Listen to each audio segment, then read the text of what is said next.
TaLA.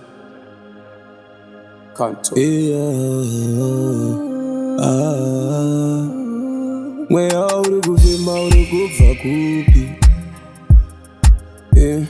Unofunga unorarama nepati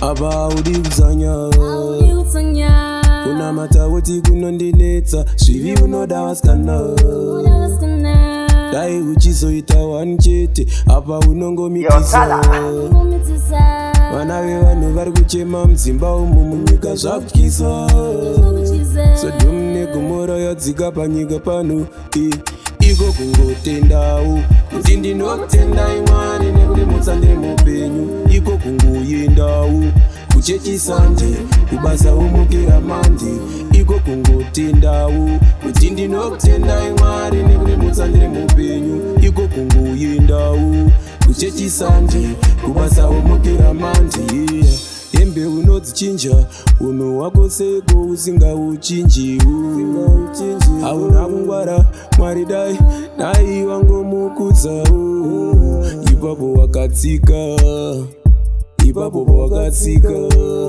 one day ndo ichave rufu yeimba yako aiwa iko kungotendawo kuti ndinokutendai Mwari nekurimutsa ndiri mupenyu iko kungoyendawo kuchechisanje kubasa umukira manje ndati iko kungotendawo ndokutendai Mwari nekurimutsa ndiri mupenyu iko kungoyendawo kuchechisanje kubasa umukira manje nyangwe ukaita mari yakawanda seguva rakwauzvicherere nangwe ukanzi wapfuma sei hauende nazvo muguvu tsvaga Mwari achawanika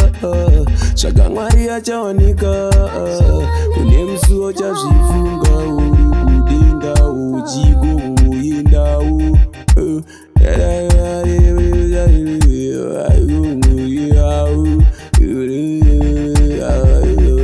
TaLA iko kungotendawo kuti ndinokutendai Mwari nekurimutsa ndiri mupenyu iko kungoyendawo kuchechisanje kubasa umukira manje ndikati iko kungotendawo kuti ndinokutendai Mwari mapera makandichengeta iko kungoyendawo kuchechisanje kubasa umukira manje ndikati iko kungoyendawo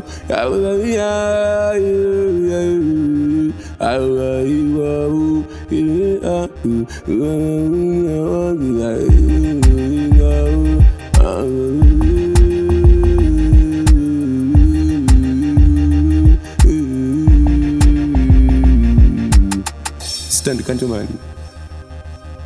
Big up on yourself, King Mambo. TaLA music. Aura utsagwa Mwara.